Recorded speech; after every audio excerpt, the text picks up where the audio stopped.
ഈ വേൾഡ് കപ്പിന് മുന്നേ world cup all time top സ്കോററായ മിറോസ്ലാവ് ക്ലോസയെ മറികടക്കാൻ സാധ്യതയുള്ള 2 താരങ്ങളായിരുന്നു ഫ്രഞ്ച് സൂപ്പർ താരം കീലിയൻ എംബപ്പയും മറ്റൊരാൾ അർജന്റീൻ സൂപ്പർ താരം ലിയോ മെസ്സിയും.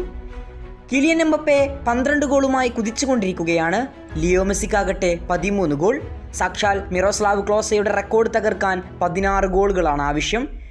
മെസ്സിക്ക് 3 ഗോളിൻ്റെയും എംബപ്പയ്ക്ക് 4 ഗോളിൻ്റെയും മാത്രം ആവശ്യം. ആരായിരിക്കും ആദ്യം ആ റെക്കോർഡിലെത്തുക? ഫുട്ബോൾ ലോകത്ത് ചർച്ച സജീവമായിരുന്നു. ഇന്നലെ രാത്രി നടന്ന ഫ്രാൻസ് സെനഗൽ പോരാട്ടം വീറും വാശി നിറഞ്ഞതായിരുന്നു. ഒടുക്കം ഫ്രാൻസ് 3-1 എന്ന സ്കോറിന് സെനഗലിനെ പരാജയപ്പെടുത്തി ഈ വേൾഡ് കപ്പിലെ ആദ്യ വിജയം സ്വന്തമാക്കുമ്പോൾ ചുക്കാൻ പിടിച്ചത് സൂപ്പർ താരം കീലിയൻ എംബപ്പയുടെ ഇരട്ട ഗോളുകളായിരുന്നു. ഇരട്ട ഗോളുമായി മിന്നും പ്രകടനമാണ് ഫ്രഞ്ച് സൂപ്പർ താരം കാഴ്ചവെച്ചത്. ഇതോടുകൂടി തന്നെ ഇന്നലെ അർദ്ധരാത്രി നടന്ന മത്സരത്തിലെ ഇരട്ട ഗോൾ ബലത്തിൽ അദ്ദേഹം ലിയോ മെസ്സിയെ പിന്തള്ളിക്കൊണ്ട് 14 ഗോളുമായി മിറോസ്ലാവ് ക്ലോസയ്ക്ക് തൊട്ടടുത്തെത്തി. അങ്ങനെ മെസ്സിയെ മറികടന്നെന്നുള്ള ആഘോഷത്തിൽ നിൽക്കുന്ന എംബപ്പയ്ക്ക് പക്ഷേ അധിക ആയുസ്സുണ്ടായിരുന്നില്ല. രാവിലെ നടക്കുന്ന അർജന്റീന അൾജീരിയ പോരാട്ടം വരെയുള്ള ആയുസ് മാത്രമേ ഉണ്ടായിരുന്നുള്ളൂ. പിന്നെ കണ്ടത് പ്യൂർ ലിയോ മാജിക് ആയിരുന്നു.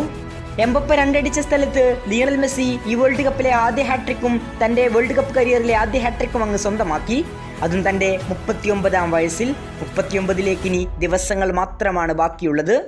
അങ്ങനെ ഹാട്രിക് അടിച്ച ലിയണൽ മെസ്സി മിറോസ്ലാവ് ക്ലോസയുടെ 16 ഗോൾ എന്ന റെക്കോർഡിനൊപ്പം എത്തി. ആദ്യ ദിവസം തന്നെ ഹാട്രിക്കുമായി മിന്നിത്തിളങ്ങിയ ലിയണൽ മെസ്സി 13 ഗോളിൽ നിന്ന് 16 ഗോൾ എന്ന മിറോസ്ലാവ് ക്ലോസയുടെ റെക്കോർഡ് ഇപ്പോൾ തൻ്റെ കൂടി പേരിലാക്കിയിരിക്കുകയാണ്.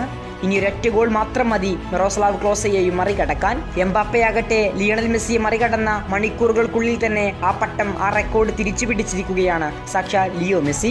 വേൾഡ് കപ്പിൽ ഏറ്റവും ഗോൾ കോൺട്രിബ്യൂഷൻ ഉള്ള താരമായി മാറിക്കഴിഞ്ഞു സൂപ്പർ താരം. ഏറ്റവും കൂടുതൽ അസിസ്റ്റുകൾ, ഏറ്റവും കൂടുതൽ ഗോളുകൾ എന്നിവയിൽ 1-ാം സ്ഥാനം പങ്കിടുകയാണ് മെസ്സി.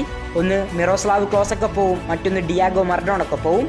അടുത്ത മത്സരങ്ങളിൽ തന്നെ ഇത് മറികടക്കുമെന്ന് നമുക്ക് പ്രതീക്ഷിക്കാം. കൂടുതൽ ഫുട്ബോൾ വാർത്തകളും വിശേഷങ്ങളുമായി ഇനിയും കാണാം.